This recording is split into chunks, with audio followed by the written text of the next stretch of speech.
आज मी तुम्हाला झटपट असं मस्त कारल्याचे काप बनवून दाखवणार आहे। त्यासाठी बघा मोठ्या आकाराची हिरवीगार अशी कारली घेतली होती। त्याचा पुढचा शेंडा आणि बुडका मी कट करून घेतलेला आहे आणि अशा पद्धतीत आपल्याला कापून घ्यायचं आहे बघा। आता ह्याच्यात टाकायचे बघा एक मोठ्या आकाराचा चमचा मीठ टाकणार आहे, अर्धा लिंबाचा रस टाकायचा ह्याच्यामध्ये। आता हे चांगलं सगळीकडे असं मिक्स करून घ्यायचं। आता ह्याला काय करायचं 10 ते 15 मिनिटांसाठी झाकून ठेवायचे। आता ह्याला काय करणार आहे मी स्वच्छ धुवून घेणार आहे। ह्याच वाडग्यामध्ये आपण केलं होतं ह्यातच टाकून घेऊया।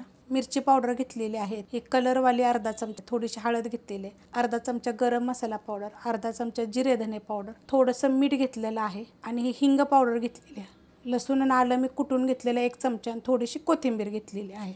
आता हे सगळं आपल्याला ह्याच्यावर टाकायचं। त्याच्या अगोदर काय करायचं, हे आलं लसूण पेस्ट असली तरी चालेल बरं का, आणि हे बाकीचं मग टाकून घ्यायचं। टाकून घेतलेलं आहे बघा। आता हे सगळं आपल्याला ह्याला चांगलं लावून घ्यायचं आहे। आता ह्याच्यामध्ये बघा 2 चमचे मी एकदम बारीक 0 नंबरचा रवा घेतलेला आहे, एकदम थोडीशी मिरची पावडर, एकदम थोडंसं मीठ, थोडीशी हळद आणि 1.5 चमचा हे तांदळाचं पीठ घेतलेलं आहे मी। आता हे सगळं आपण मिक्स करून घेऊया।